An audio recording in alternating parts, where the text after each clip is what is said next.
Kajian Dalilul Falihin Syarah Kitab Riyadus Shalihin.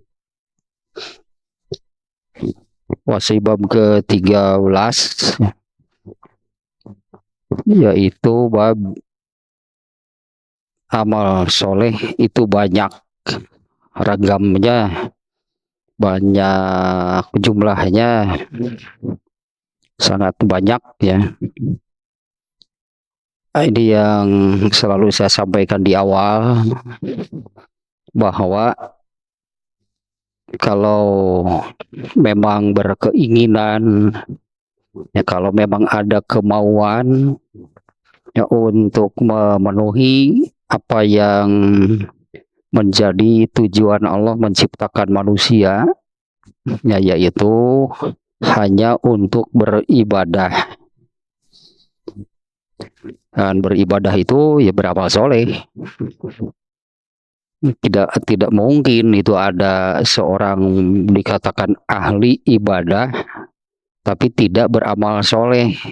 Nah, ahli ibadah jadi mana kalau demikian itu ya. Nah, tentu untuk memenuhi tuntutan tersebut, Allah sendiri yang mengadakan amal solehnya. Ya, artinya amal soleh itu tidak bisa dan tidak boleh ditentukan sendiri oleh manusia. Ya, amal soleh itu Allah yang mengadakannya. Nah, dan amal soleh yang diadakan oleh Allah ya bagi manusia yang tadinya berkeinginan, berkemauan memenuhi tujuan Allah menciptakan manusia, yaitu untuk beribadah. Ya, amal solehnya amat sangat banyak. Bahkan ini ya sebetulnya kan amal soleh itu sangat banyak pada amalan keseharian. Jadi zaman Rasulullah sendiri lah, ya, di zaman Rasulullah sendiri kan, kalau perang kan tidak tiap hari, tiap minggu, tiap bulan. Itu amal soleh, jelasnya amal soleh yang besar gitulah ya. Nah, kalau menunggu hal-hal yang demikian, artinya bukan hanya perang, yang menunggu amal soleh yang besar, ya bisa jadi. Ya, kapan kita mau mendapatkannya? Nah, sementara amal soleh keseharian itulah yang sangat banyak. Yang dimana akan diungkapkan oleh Rasulullah SAW, ya surga itu lebih dekat dari tali sandal jepit kalian. Nah, maksudnya itu dengan amalan-amal yang kecil, amalan sehari-hari. Nah, demikian nih ya, bab ini bab amal soleh itu sangat banyak. Di sehari-harinya tidak akan kekurangan, ya, tidak akan kurang itu kalau memang mau beramal soleh. Nah, hanya tentunya ya harus dipelajari, ya, harus dipelajari, diketahui, itu dipelajari dari ajaran Islam gitu ya. Ya, seperti apa gitunya amalan sehari-hari yang kategorinya itu amal soleh. Sebetulnya kan garis besarnya mudah. Garis besarnya aja mudah. Ya, amal soleh itu adalah apa yang dari Allah, apa yang dari Islam. Nah, sementara Islam sendiri kan sudah mengajarkan amalan keseharian mulai dari bangun tidur hingga mau tidur lagi. Ya, amalan keseharian yang diajarkan oleh Islam itu sangat banyak. Nah, bahkan dengan masih di bab ini ya, pada hadis yang keberapa yang kemarin tuh ya, belum terlalu lama ya. Yang terakhir itu kemarin nomor 19 itu tentang menanam gitulahnya, menanam sesuatu yang ternyata buahnya itu dimakan burung kah, dimakan binatang kah, atau diambil gitu ya, dimakan oleh orang lain. Nah, Allah menetapkannya itu sebagai sedekah jariyah.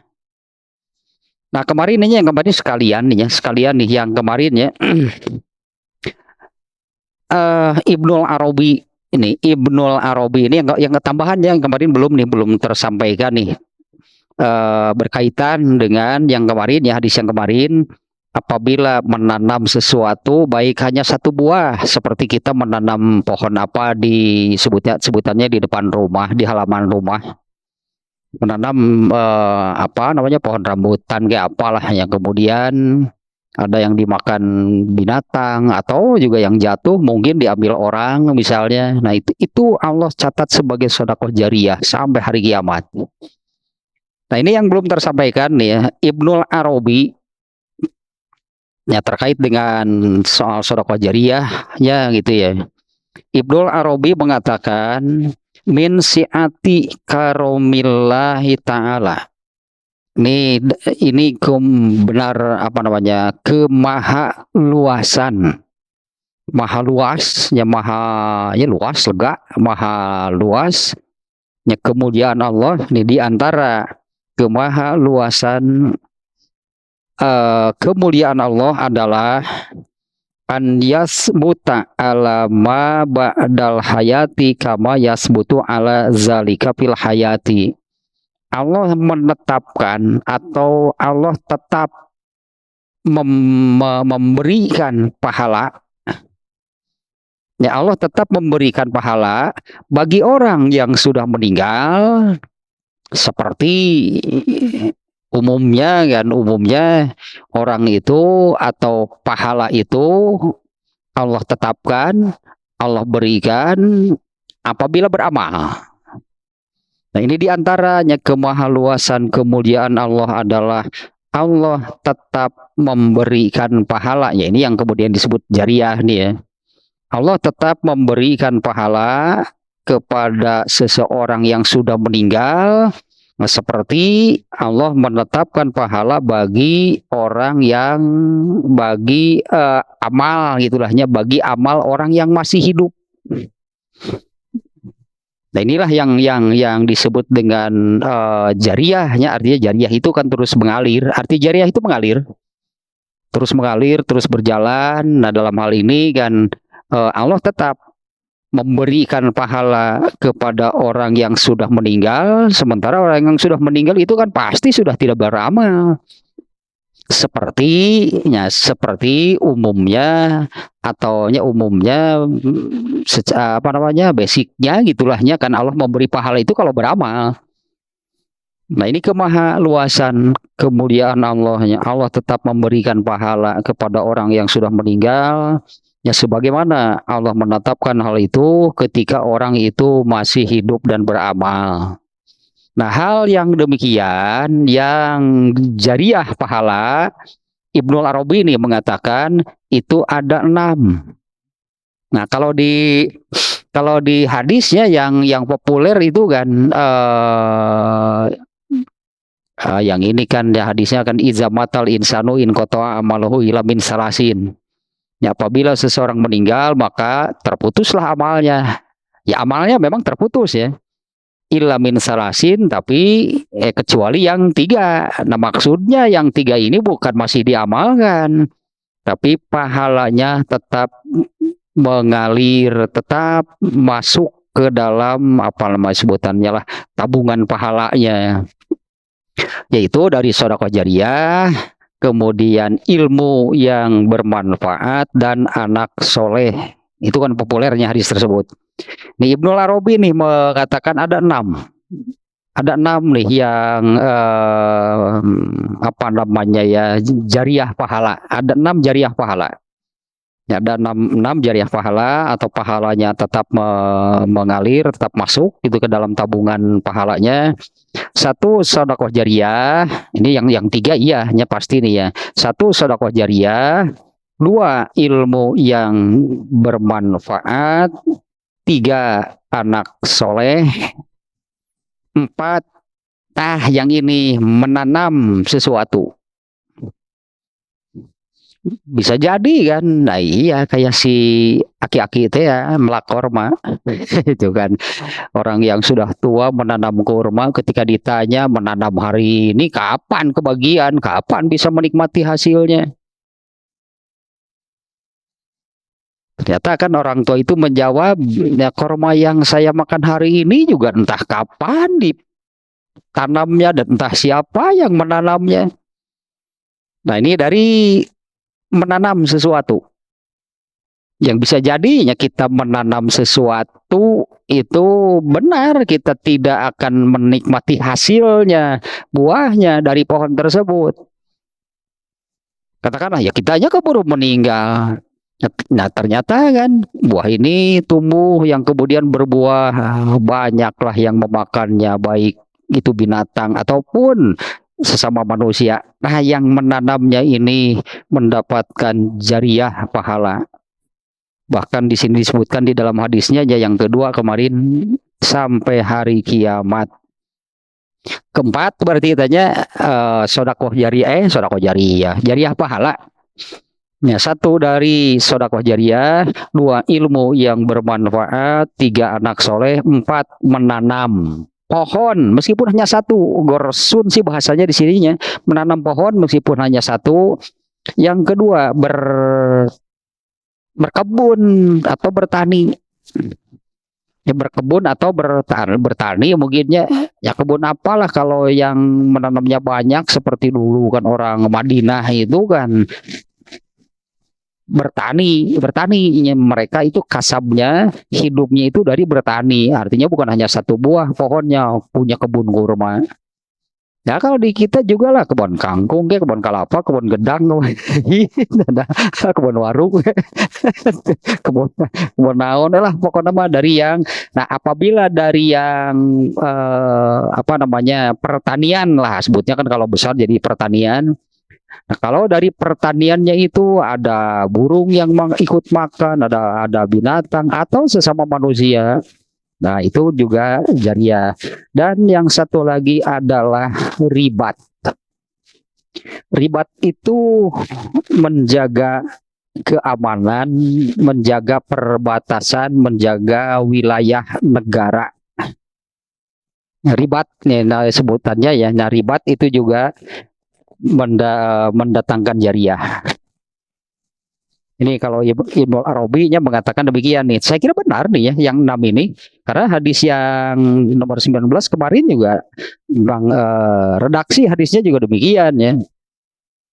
Kana la yarzauhu ahadun ila kana lahu sodakotan. Ya, bahkan di dalam riwayat itu tidaklah ada orang atau manusia atau binatang atau burung yang memakan buah dari apa yang ditanamnya itu illa kana lahu sodakotan ila yaumil qiyamah. Ya, kecuali itu akan menjadi sodakoh sampai hari kiamat. Nah, jadi ada 6 ya menurut Ibnu Arabi dan saya kira ini benar nih. Itulah tambahan sedikit yang kemarin ya.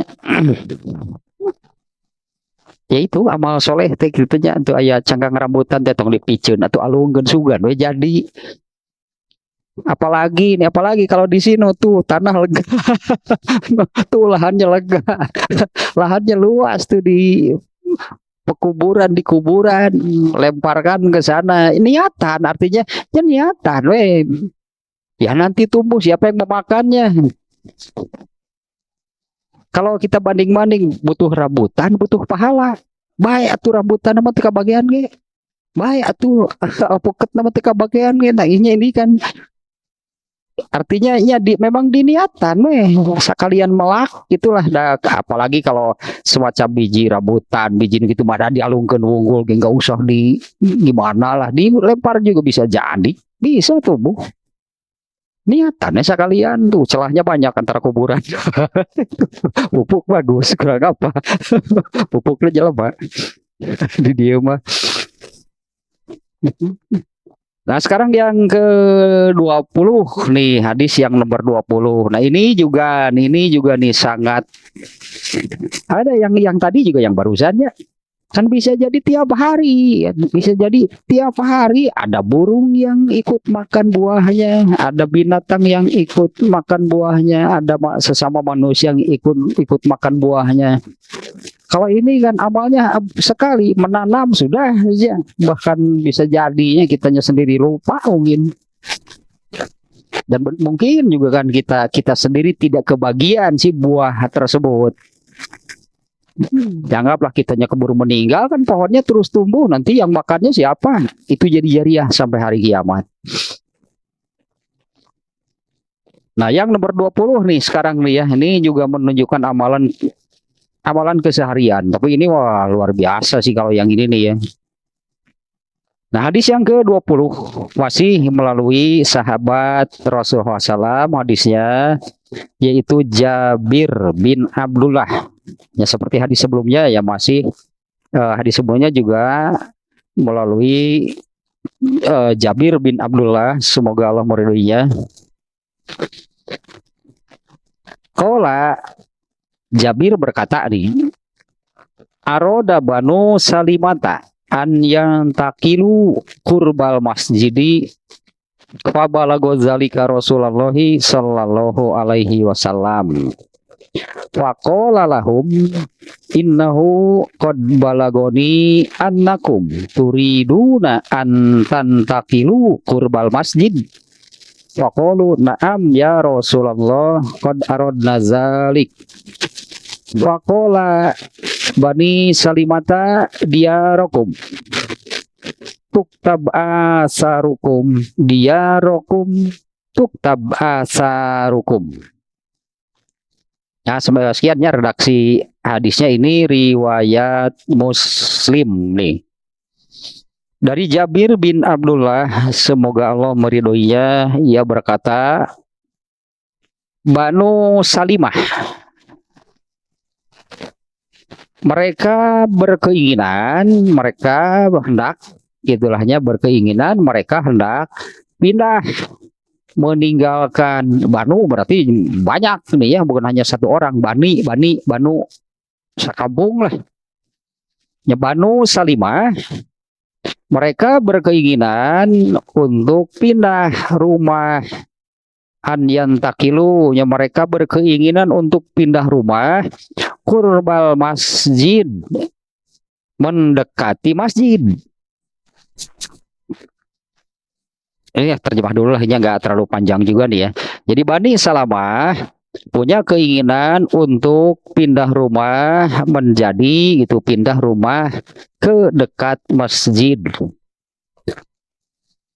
Nah, hal itu sampai kepada Rasulullah SAW. Ya, kabarnya mereka punya keinginan, mereka hendak pindah itu sampai kepada Rasulullah SAW. Kemudian beliau bersabda kepada mereka, ya faqala lahum, Rasulullah SAW bersabda kepada mereka, innahu qad balagoni annakum turiduna an tantakilu kurbal masjid. Rasulullah bersabda atau bertanya kepada mereka, sesungguhnya telah sampai kabar kepadaku bahwa kalian itu akan pindah, gitunya, kalian akan pindah rumah mendekati masjid. Faqalu, mereka menjawab, na'am ya Rasulullah qad aradna zalik. Benar wahai Rasulullah, sungguh kami memang itu hendak, memang kami sangat berkeinginan lah gitunya. Memang kami sangat berkeinginan untuk pindah rumah mendekati masjid. Faqala, kemudian Rasulullah SAW, Bani Salimata diarakum. Ini coba diperhatikannya, ini sabda Rasulullah kepada mereka nih yang hendak pindah rumah. Wahai Bani Salimah, diarakum, tetaplah kalian di apa namanya ya? Tetaplah kalian di tempat tinggal yang sekarang, mungkinlah itunya terjemah bebas nama. Tetaplah kalian di rumah kalian. Tetaplah kalian apa namanya ya? Tinggal di sana gitulahnya. Tetaplah kalian tinggal di sana. Tuktab asarukum, pasti ini nih, yang ini pasti akan dicatat, langkah-langkah kalian itu akan dicatat. Nah, Rasulullah SAW menyabdakan 2 kali seperti ini. Bani Salimah diarokum tuktab asarukum. Ya wahai Bani Salimah, tetaplah kalian tinggal di sana, pasti akan dicatat langkah-langkah kalian itu dicatat. Kemudian sekali lagi ya Rasulullah menyabdakan, tetaplah kalian tinggal di sana, tuktab asarukum, pasti langkah-langkah kalian itu akan dicatat. Nah, pada riwayat lain nih, yang melengkapi hadis barusan itu riwayat Muslim. Pada riwayat yang lain, riwayat Muslim juga. Wafi riwayat ini pada riwayat lain masih riwayat Muslim juga nih. Inna bikulli khotwatin darojatan. Nah ini melengkapinya kalau di hadis nomor satu lah tadinya sebelumnya Rasulullah SAW menyabdakannya demikian. Tetaplah tinggal di rumah kalian, langkah kalian itu dicatat. Nah, tambahan pada riwayat Muslim yang lain, inna bikulli khotwatin darojatan. Sesungguhnya setiap langkah, karena setiap langkah itu akan menaikkan derajat kalian di surga. Setiap langkahnya itu akan menaikkan. Padahal sementara ini kan langkahnya banyak pasti karena rumahnya jauh. Ya, setiap langkah itu akan menaikkan itu derajat di surga. Nah, kalau di riwayat Bukhari, hadis ini diriwayatkan melalui Anas bin Malik. Nah, isi hadisnya sama ya. Nah, sehingga ini kenapa ini sedikit saja mungkinnya tentang ilmu hadis. Hadisnya sama, tapi pada riwayat Muslim diriwayatkan melalui Jabir bin Abdullah, sementara di Bukhari itu diriwayatkan melalui Anas bin Malik. Karena beda sahabatnya, maka meskipun hadisnya sama, ini tidak disebut muttafaq alaih.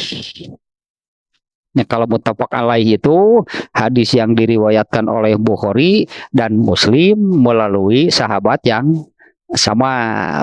Barangkali kita seringnya menemukan hadis riwayat muttafaq alaih. Nah, kalau hadis riwayat muttafaq alaih, sahihnya sahih tingkat tinggi. Nah, kalau kita mendapatkan hadis muttafaq alaih, itu artinya yang barusannya diriwayatkan oleh Bukhari dan Muslim melalui sahabat yang sama. Nah, itu sahihnya sahih tingkat tinggi. Kualitas sahihnya artinya ya, ini kalau dalam ilmu hadis itu perlu sebetulnya karena ada tingkatannya sahih itu. Meskipun pada asalnya kalau hadis sahih mau yang bagaimanapun itunya kalau sahih ya berarti bisa diamalkan. Tapi untuk kondisi tertentu, nah dalam ilmu hadis itu diperlukan dua-duanya sahih, tapi mana yang lebih sahih? Itu sekali waktu hal itu diperlukan. Nah, kalau hadis riwayat muttafaq alaih, ini sahihnya sahih, kualitas tinggi. Nah, adapun hadis ini Imam Muslim meriwayatkan, Imam Bukhari meriwayatkan, tapi melalui sahabat yang berbeda. Nah, maka ini tidak disebut muttafaq alaih.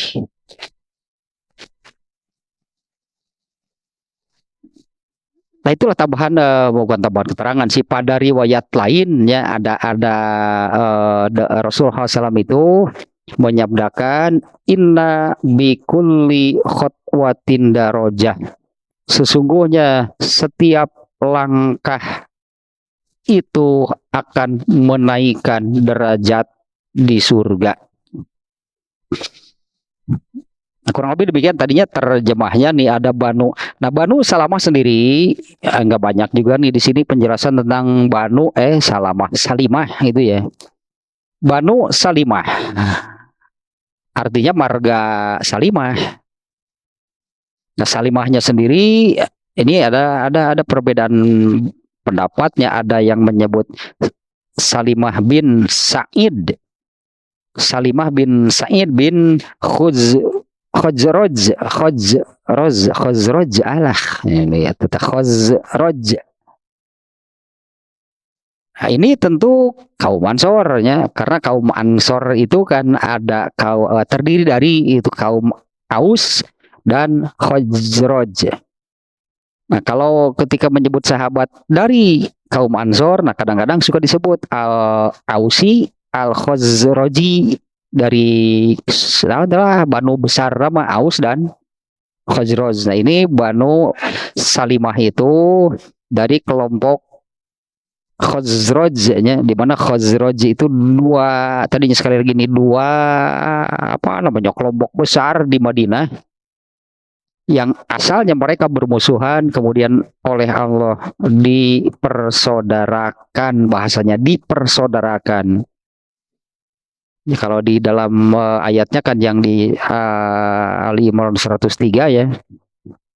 Fasbahtum binikmatihi ikhwana, dengan nikmat Allah atas kalian maka berubah yang asalnya bermusuhan sedemikian besar permusuhan mereka, oleh Allah diluluhkan hati mereka, dan Allah mengubah mereka itu menjadi saudara. Saya disebut ajaib ya, Allah yang melakukan apa-apa yang Allah nggak bisa. Dua kelompok besar yang saling bermusuhan saja jadi saudara.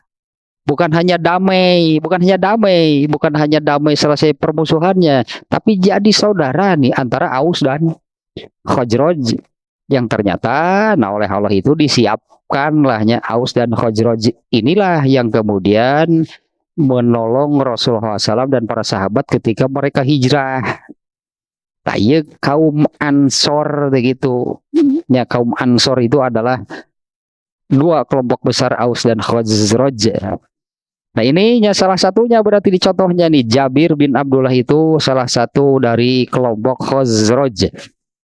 Ya, Salimah bin Sa'id bin Ali bin Asad bin Sadiroh bin Zaid bin Jasham bin Khazraj. Khazraj mah gudingan leluhur keberapanya jadi sebutan marga Bani. Nah, kita lihat ke isi hadisnya ya, yang Imam An-Nawawi itu ini yang menulis kitab Riyadhus Shalihinnya itu Imam An-Nawawi. Ini kan babnya amal soleh itu sangat banyak. Lah itunya amal soleh itu sangat banyak. Nah, dalam hal ini, hadis ini, Bani Salamah itu ya mereka penduduk asli Madinah, itunya sudah turun-temurun tadi kan binnya ke atas sampai berapa nih, Salimah bin Sa'id bin Ali bin Asad bin Sadiroh bin Zaid bin Jasham bin Khazraj. Anggaplah ini penduduk asli Madinah. Nah, sementara Rasulullah SAW sendiri, ya Madinah kan cukup luas itu kan, Madinah cukup luas. Ya anggaplah satu kota, Madinah satu kota.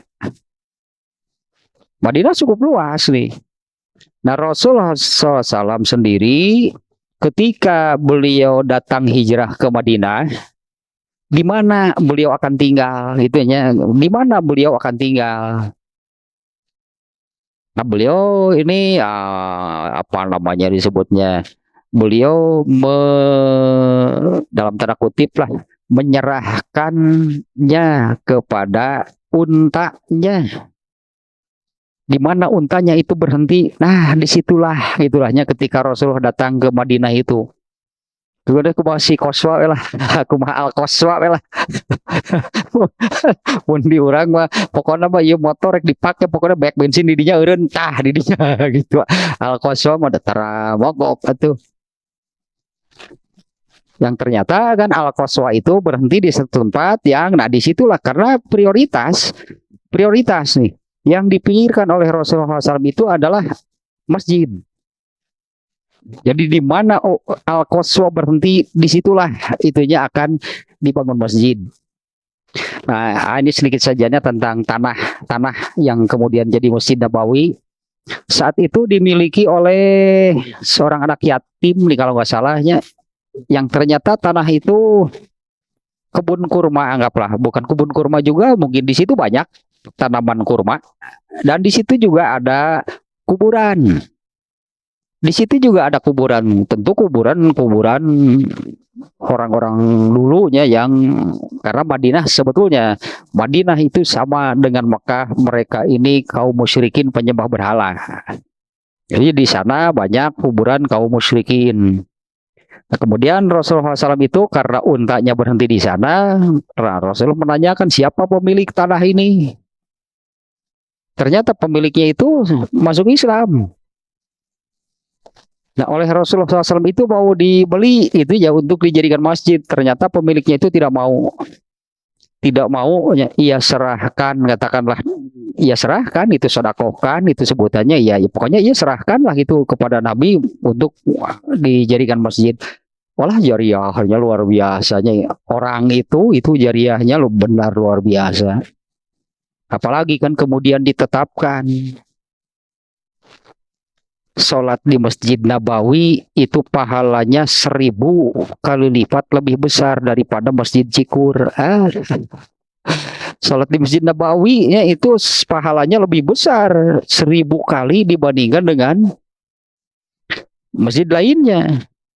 Ya, artinya kalau ada orang yang sholat di sana kan pahala sholatnya 1000 kali lebih besar daripada orang ini sholat di masjid lain. Bukan di rumah loh ya. Bukan di rumah, di masjid lain. Orangnya dapat 1000. Nah, ini yang wakaf tanahnya. Milik atau mewakafkan tanah itu jadi Masjid Nabawi. Karena yang didapatkannya pasti lebih besar 1000 kali lipat. Ya itulah makanya kan sebetulnya gak akan ada yang rugi. Sebutnya tidak akan ada yang rugi. Kali agak melebar saja nih ya. Kalau di surat ada beberapa ayat nih yang maknanya seperti ini. Di antaranya di surat At-Taghabun ayat 16. Intuk ridullaha qardon hasanan. Jika kamu memberikan dalam tanda kutip sebetulnya nih ya, pinjaman yang baik kepada Allah. Intuk ridullaha qardon hasanan, jika kamu memberikan pinjaman yang baik kepada Allah, yudha'ifhu lakum, Allah pasti melipat gandakannya, wa yaghfir lakum, dan Allah akan mengampuni kalian. Ya, ini contoh yang luar biasa sebetulnya nih yang wakaf lah sebutannya kalau untuk masjidnya, yang mewakafkan tanahnya untuk Masjid Nabawi. Nah, karena prioritas yang terpikir oleh Rasulullah ketika datang itu bukan di mana saya tidur, masjid. Rasul itu mau membangun masjid. Nah, sementara ini Bani Salimah jauh berarti rumahnya nih dari Masjid Nabawi. Karena Madinah itu kota, bahkan ini kan Masjid Kuba, hanya Masjid Kuba. Masjid Kuba itu adanya di dalam kota Madinah. Tapi dari Masjid Nabawi lah itunya itu lumayan jauh. Kalau nggak salah nih hadis ini nih ya di Bukhari juga ada, di Masjid Kuba ternyata terjadi pertengkaran antara dua kubu lah, bukan dua orang gitu ya. Nah, kemudian dari mereka ini ada yang datang kepada Rasulullah minta diselesaikan. Sebelum Rasulullah datang ke sana, beliau memerintahkan berangkat lebih dulu, yaitu Abu Bakar dan rombongan beberapa orang sahabat. Di antaranya Bilalnya yang diperintahkan oleh Rasulullah SAW, gitunya, ayo kalian berangkat lebih dulu, nanti aku menyusul.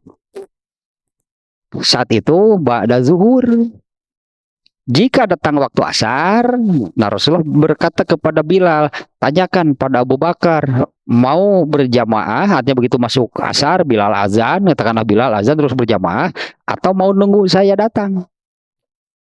Nah, ketika sampai di sana, masuk asar, Abu Bakar memutuskan kita sholat saja lebih dulu di awal waktu, itulah ya.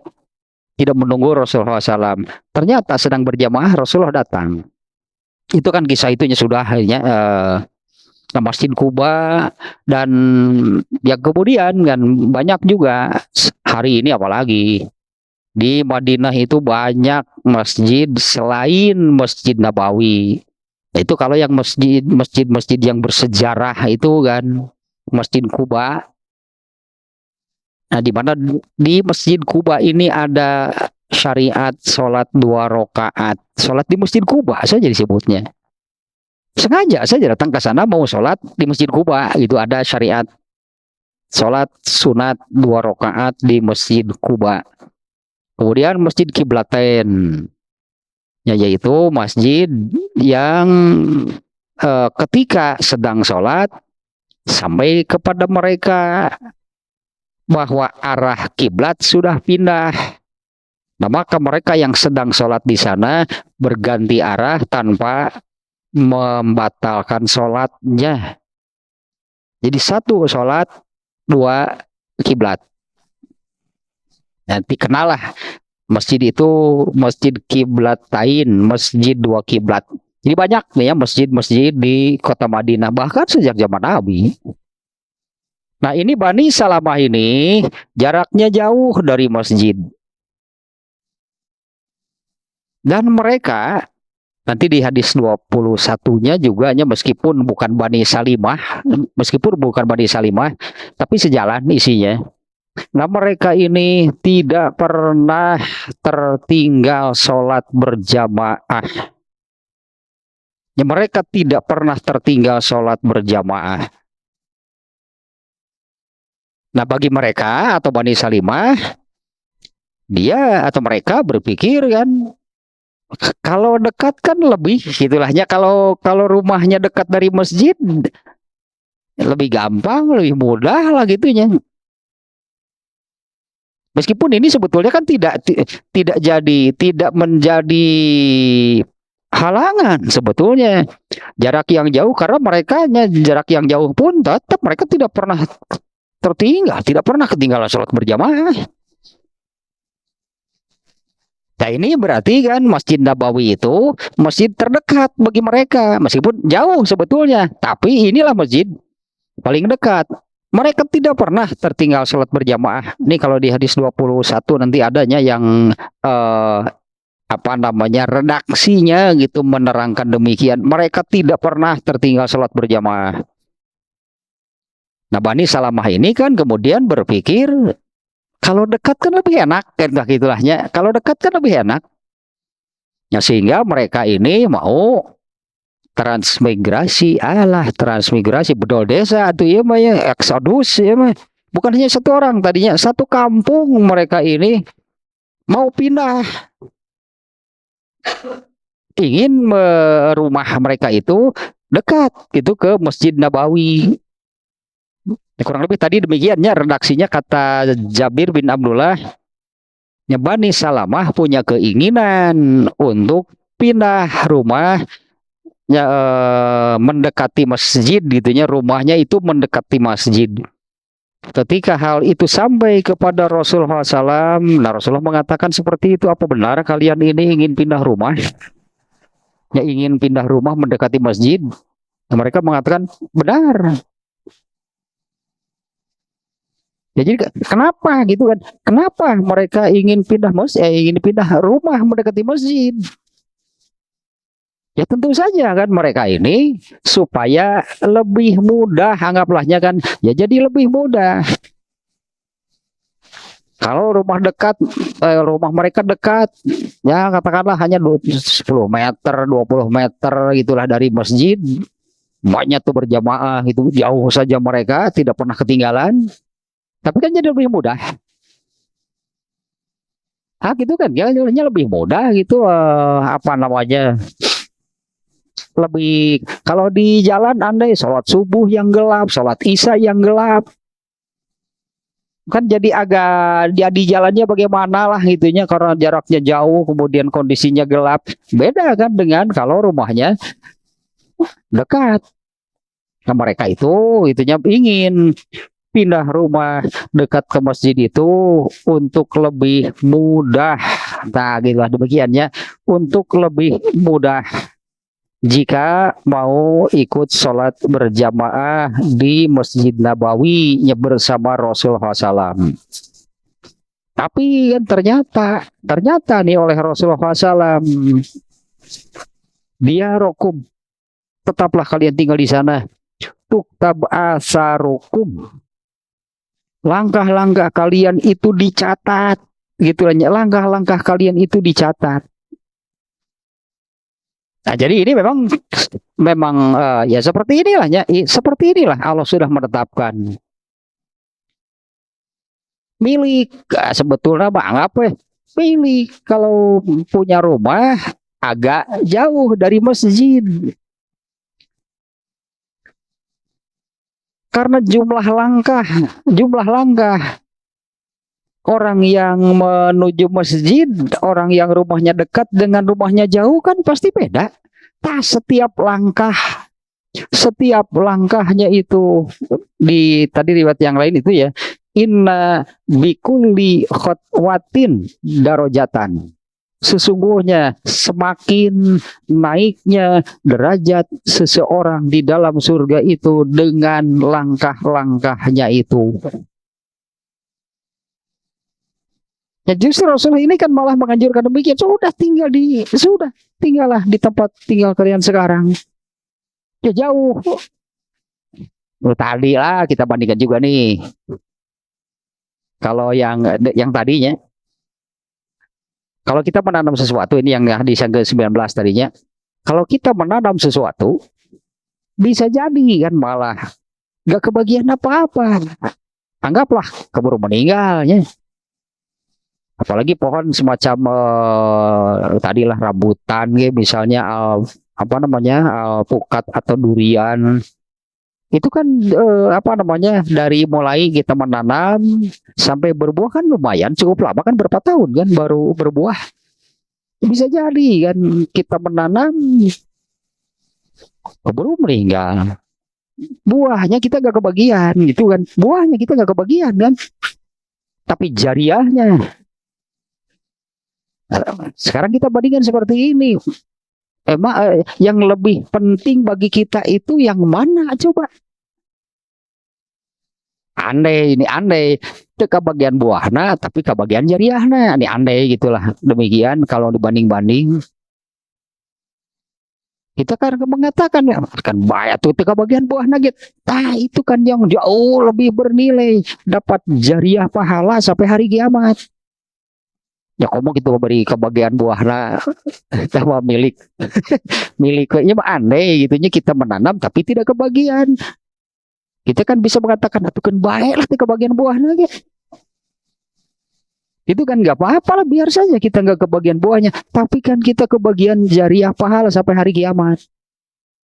Nah kalau yang ini misalnya ya tapi kan jauh, karena di sini kan Rasul menyebutkan sesungguhnya karena setiap langkah kakinya itulah itunya semakin tinggi derajat seseorang di dalam surga. Jauh, untung, artinya Rasul mengatakan untung kamu ini rumahnya jauh. Karena setiap kali para sahabat datang ke masjid, langkahnya nih ya, dari langkahnya beda kan jumlah langkah orang yang rumahnya dekat dengan yang rumahnya jauh. Untung kalian ini rumahnya jauh. Makanya kalian ini jangan mau pindah, sudah di sana. Ya tapi ripuh heukeun bae atuh ripuh mah siga nu bieu atuh keun bae teu kabagean ge buahna mah. Kanu ieu ge emang seripuh apa sih gitulah pirage. Emang seripuh apa ieu subuh poek atuh mau obor dari poek mah. Sebetulnya enggak akan ada masalah sebetulnya. Ya anggaplah gitunya yang di jalannya ya gelap bagaimana. Nah, anu gitu mah tong jadi masalah. Heukeun bae gitulah seolah demikiannya. Hatukeun bae lah ripuh saeutik mah. Memang orang yang dekat ini untuk ikut berjamaah, rumah orang yang dekat ke masjid untuk ikut berjamaah kan relatif tidak ada masalah kan. Apa sih yang menjadi penghalang kalau bagi yang rumahnya dekat tidak ke masjid? Hoream. Hoream paling utara anu moal mah gak mau saja. Artinya bukan mereka mau tapi ada halangan sehingga tidak bisa gitu kan. Kalau yang jaraknya dekat kan demikian. Tapi orang yang jaraknya jauh nah bisa jadi ini itunya menjadi penghalang. Tapi Rasulullah SAW menyebutkan di sini, anggaplah jadi demikian sebelumnya. Untung kalian ini rumahnya jauh. Untung kalian ini rumahnya jauh. Karena setiap langkah kalian ke masjid itu pasti dicatat oleh Allah. Semakin banyak langkahnya menuju masjid, maka semakin banyaklah itunya, semakin banyaklah pahalanya, semakin tinggilah derajatnya. Karena setiap langkah kakinya itu menaikkan derajatnya di surga. Kumaha lamun kukuringan heula.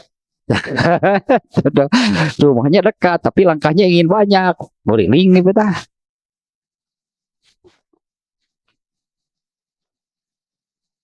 Bagaimana nih malaikat yang mencatatnya? Hari mana ke mana heula atuh nanaonan? Ya paling oke. Emang mau dicatatnya dibeli banyak? Tong tapi kan tong heureuy lah jeung malaikat mah. Tong bobodo malaikat lah. Malaikat juga tahu kan paling oke 5 langkah dari rumah. Paling ke masjid nanti 5 langkah dari rumah paling ke. Terus kuringan heula karena ingin langkahnya banyak, nggak bisa. Bener yang gitu, pindah cek malaikat pindah rumahnya kalau ingin jauh. Ya seperti ini kan ada keinginan pindah supaya dekat. Ternyata oleh Rasulullah SAW, jangan sudah kalian tinggal di sana. Mungkin tinjauannya ya, kalau itu mereka yang dekatkan lebih mudah itulahnya, lebih mudah, cenderung tidak ada apa yang menjadi penghalang kalau rumahnya dekat dengan masjid untuk tidak datang. Kalau kami bisa saja ini jarak ini menjadi penghalang. Justru kalian beruntung, ulang demikiannya.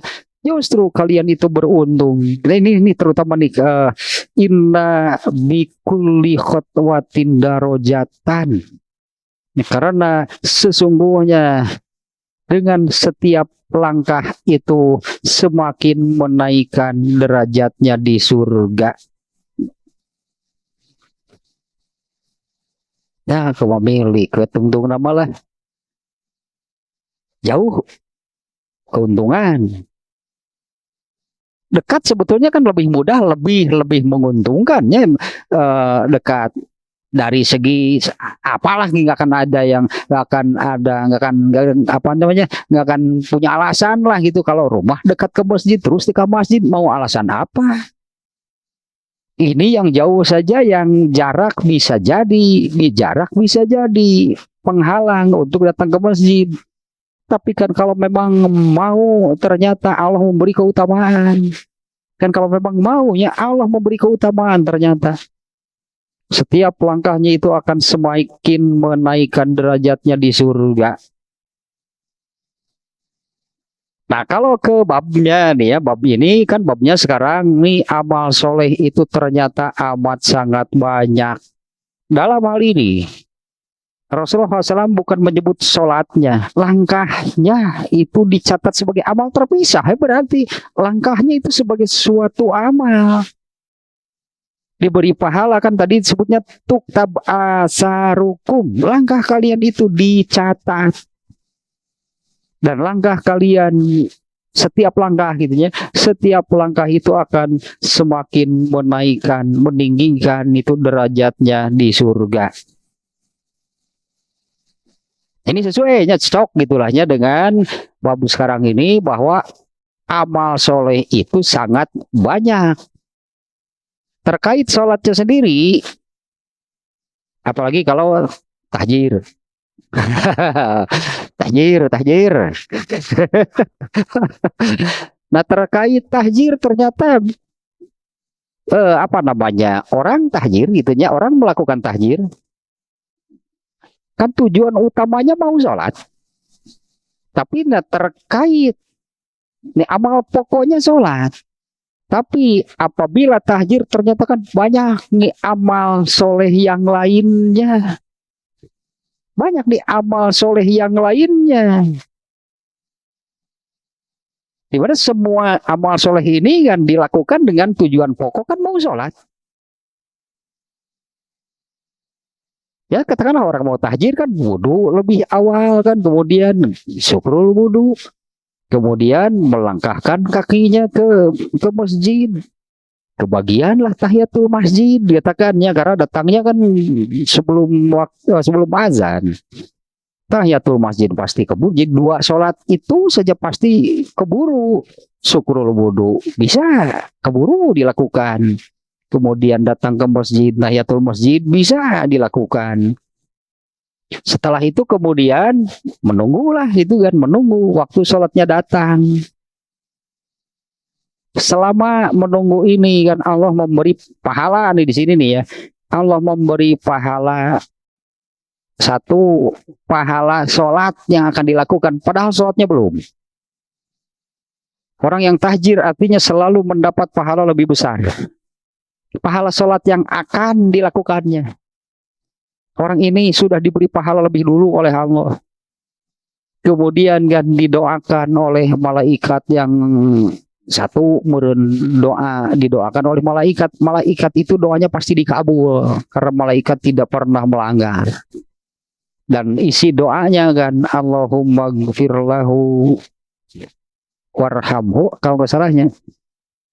Ya Allah ampunilah dia, ya Allah rahmatilah dia. Luar biasa nih doanya nih. Andai kemudiannya selama menunggu itu kita baca Quran, pahala lagi. Kemudian juga diberi keutamaan kan, diberi pahala. Orang yang tahjir itu salah satu dari 7 orang yang mendapat perlindungan pada hari kiamat dari Allah. Itu amal soleh, artinya banyak amal soleh apabila mau dilakukan. Nah, termasuk kan dirinya langkah kakinya oleh Allah berarti kan dicatat sebagai amal terpisah. Padahal amal pokoknya yang akan dia lakukan itu adalah sholat, tapi langkah kakinya dicatat sebagai amal terpisah. Dengan keutamaan nih, keutamaan setiap langkah. Kalau di hadis lain itu langkahnya itu kan kaki kanan dan kirinya berupa engkle. Engkle kanan unggul.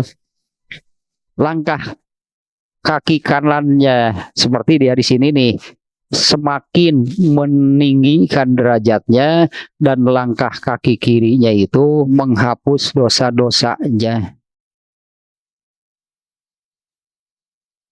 Capek cenah jauh. Nah, piraku atau capek sakit itu mah. Tapi dengan ini kan yang dijanjikan mendapatkan ini. Karena kalau kita lihat hadisnya, justru kan Rasulullah SAW itu tidak menyetujui, benar pindah saja biar rumahnya dekat dengan masjid. Enggak, kan justru tidak demikian. Sudah kalian tetap tinggal di sana. Artinya kalian itu memiliki keutamaan dibandingkan dengan yang rumahnya dekat. Setiap langkah kalian menuju masjid itu, 2 tadinya di hadis yang lain banyak, kaki kanan, langkah kaki kanannya semakin meninggikan derajat kalian di surga, dan langkah kaki kirinya itu menghapus dosa-dosa kalian. Ya terkait judul juga nih ya, kan Imam Nawawi ya ini memasukkan hadis ini dalam bab amal soleh itu banyak. Ya amal soleh itu banyak gitunya, sangat banyak itu ragamnya. Nah amal-amal seperti ini kan keseharian, karena sehari 5 kali kan ke masjid. Ini yang disebut amal keseharian karena ini akan dijumpai tiap hari.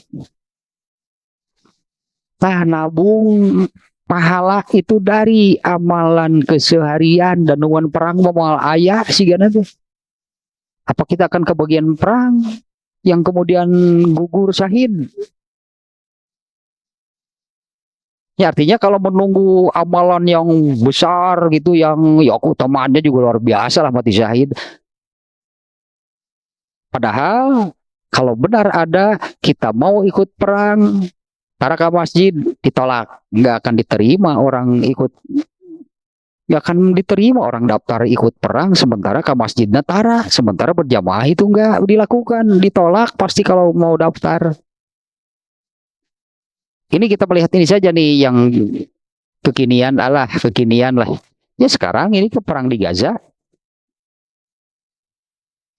sayap militer Hamas itu Al-Qassam, kan tidak semua orang Palestina itu apa namanya ini pasukan militernya lah gitunya Al-Qassam, tidak semuanya anggota Al-Qassam orang Palestina, karena mereka ini kan menetapkan syarat untuk jadi anggota Al-Qassam itu ada kriteria dan syarat yang harus dipenuhi, diantaranya sholat subuh berjamaah selama 3 bulan berturut-turut. Kemudian satu lagi syaratnya yang saya ingat nih ya, harus seizin imam masjid setempat. Artinya kan selalu ke masjid ya. Daftar ke Al-Qassam, disetujui imam masjid kamu enggak? Daftar ke masjid saya mah, jadi imam masjid saya yang sah, nu mana tuh, itu dicoret no gitu mau ditolak, nggak akan diterima. Artinya kan untuk bisa gitunya sampai kepada amalan yang besar, tetap nih yang keseharian ini yang amal kesehariannya, apalagi di sini khusus sholat itu ya. Kalau sholatnya sudah benar, dan itu kan juga berdasarkan sabda Rasulullah SAW kan, bahwa amal terbaik itu adalah sholat di awal waktu. Urutan kedua kan birrul walidain. Nah tadi ya syarat Al-Qassam juga harus izin orang tua. Birrul walidain, berbakti kepada orang tua. Yang ketiga baru jihad fisabilillah. Ke masjid tara, ke kolot goreng patut, daftar perang. Aduh. Mau diterima, mau. Saya tinggali syarat-syarat menjadi anggota Al-Qassam itu seperti apa. Artinya ini kan amalan keseharian yang seperti ini, karena sholat berjamaah itu ada tiap hari. Dan tadinya bukan hanya sholatnya yang Allah tetapkan sebagai amal soleh diberi pahala. Ternyata untuk semua amalan tadinya hanya menuju ke sholat berjamaah itu Allah beri pahala, Allah tetapkan sebagai amal soleh tersendiri. Langkah kakinya saja dicatat sebagai amal soleh. Diberi keutamaan lagi kan, meninggikan derajat dan menghapus dosa. Demikian juga lah hanya amalan yang lainnya, amalan-amalan yang lainnya sampai kepada amalan pokok itu yang akan dilakukan, yaitu mau berjamaah sholat sholat berjamaah di masjid. Jaraknya jauh ini artinya kalau kita perhatikan ternyata Rasulullah kan malah menolak keinginan Bani Salamah. Kami ingin pindah rumah supaya dekat dengan masjid. Oleh Rasulullah kan, jangan, sudah kalian tinggal di sana. Untung kalian itu rumahnya jauh, karena setiap langkah kalian itu akan meninggikan derajat. Nah, yang namanya jadi mikir balik ya, pindah itu karena jauh. Kerdukut wae tara ke masjid. Oh mau jauh sok belajar. Waktu kerdukut wae tara kamu jauh. Ya artinya ya kan, anggap kalau saya katakan jangan salah kumaha milik masing-masing itulahnya.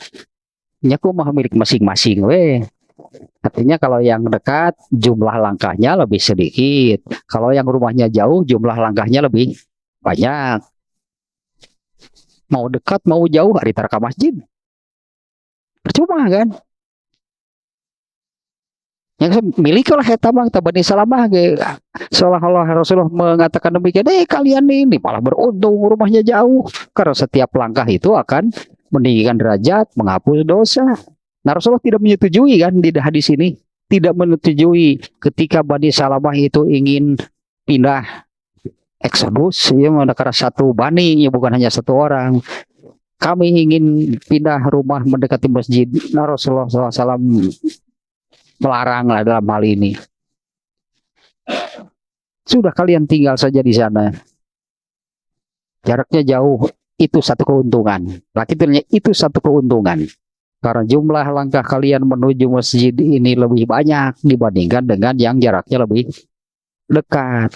Nah, berarti kan tinggal masalahnya kalau benar kan mau beramal soleh jaraknya jauh, nggak jadi halangan dan malah jadi keuntungan.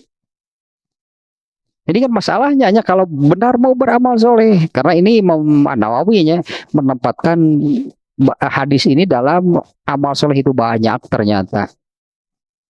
Langkah kaki menuju masjid saja itu amal soleh, dicatat terpisah, itu beda dengan sholatnya. Langkah kakinya saja itu dicatat oleh Allah sebagai amal soleh dan diberi keutamaan. Rasulullah tanya hadis ke-20 punya yang lah itu bener amal soleh mah banyak asal kita mau. Tapi kan dengan catatan amal soleh itu bukan baik menurut kita. Nih berarti keterangannya gitulah Bang, bahwa langkah kakinya saja itu dicatat sebagai amal soleh. Itu kan jelas. Ya, hadis yang berangkat demikian. Ya berarti tetap kalau mau beramal soleh harus pelajari berarti ajaran Islamnya. Karena kalau tidak demikian ya mana tahu orang, ya mana tahu amal soleh itu yang mana. Kalau tidak mempelajari Islamnya kan orang nggak akan tahu hari amal soleh no mana.